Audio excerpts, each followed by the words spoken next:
Hi again then guys, and welcome to another look back into the Project Gotham Racing franchise. Not to Project Gotham 4 on this occasion, but back one game to Project Gotham 3, again, to feature a car which, as far as I'm aware, is not featured in the fourth game. I don't think it is, at least, unless it's a super secret car, but it's one which I wish had have been included. Because it's one of those supercar concepts in particular where whenever it shows up, it's always kind of a special occasion, because you could justifiably say that it is a unicorn to some degree. It's certainly a unicorn of the Volkswagen range, Volkswagen's arguably only supercar that they've ever not built, as the case may be, or at least not produced. And of course there are a couple of different versions and variations of the W12. There's not just the Nardo, there's also the preceding version, the W12 Synchro, which is commonly confused as being the same thing, but it actually isn't. That one's finished in bright yellow, slightly different bodywork, and that one's actually featured on Test Drive Unlimited. That's my personal favourite design-wise, but then you've also got the W12 Roadster, again featured on Test Drive Unlimited.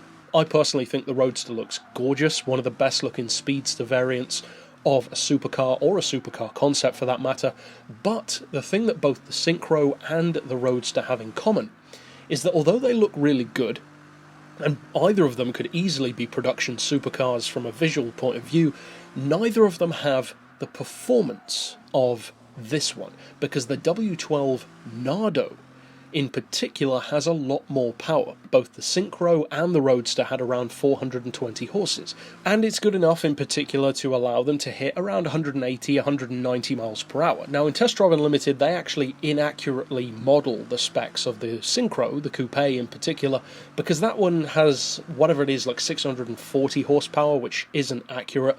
Whereas in reality, this version, the actual Nardo, has around 600 horsepower, which is closer to what they gave that car.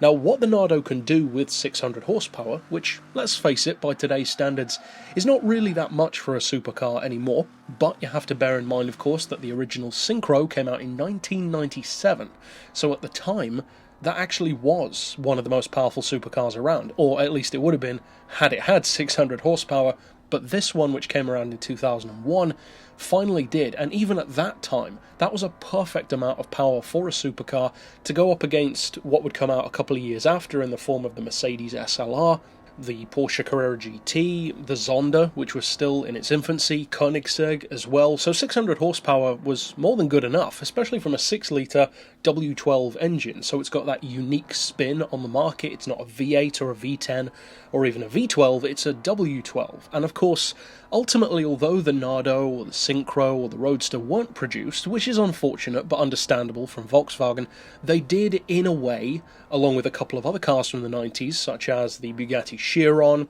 and the Bentley Amandier, they actually laid the groundwork for what would become the Veyron. So it wasn't a total loss, they did at least contribute to that. But I've always thought that it was a shame that at least one of the W12 variants wasn't produced, because it's such a gorgeous car. I personally am a fan of any supercar with a glass roof, because it gives you such a feeling of openness to the car. It makes it feel, I don't know, something more like a Grand Tourer, almost like a Zonda F, or an open-top Zonda in particular, or various others too, where you can see out of the roof of the car, or full-on take the roof down. It just has that south of France, pure fun of driving vibe to it, plus the fact that the W12 has the full roll cage, at least in concept form, the powerful engine, and looks a little bit like the Volkswagen equivalent of something such as a Selena 7, with the almost long-tail-esque shape. Now in the real world, the Nardo is capable of around 217 miles per hour, so that's serious territory, and in fact for the time, that was faster than a lot of other supercars on the market. That's easily up there with the Enzo, which many people would say, justifiably so, is one of the best supercars of the early 2000s. 0 to 60, you're looking at about 3.5 seconds, which again is excellent, but not too surprising, given how well engineered the car is. Now in the game, the price is actually really good. 160,000 credits is only 30 grand more than a Wiesmann, and there's a bit of a difference between the performance of those cars. Now the weight is also really good, 1,247 kilos.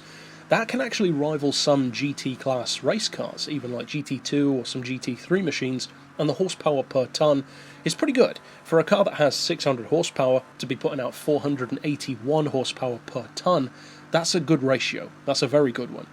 In fact, to put that into perspective, the Veyron, which has 400 horsepower more, but also weighs more, only puts out around 500 horsepower per tonne. So, to this car's 481, that's not that much of a difference.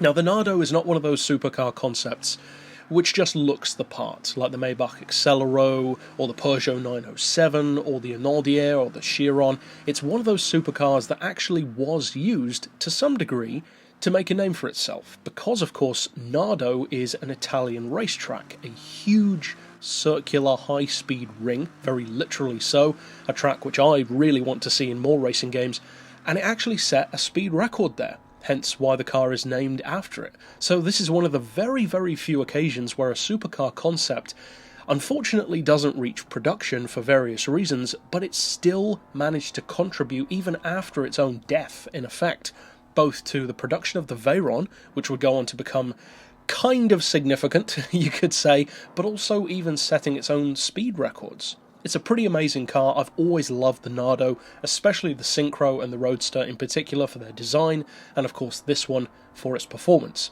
In the game, the handling is very forgiving. It's easily one of the easiest cars to drive in this kind of performance bracket, with 600 or more horsepower, full-on, true supercars. The acceleration is great, top-end speed is good, and the only downside, I would say, is the low-end acceleration. It is a little bit sluggish off the line, which is not exactly accurate to real life, but at the same time, once you get going, it's a very, very competitive car. So overall, certainly a supercar that's worth going back to PGR3 to play, and you can drive it straight away in free run. You don't have to unlock it or buy it or anything like that. But that's it for this pick overall, of course.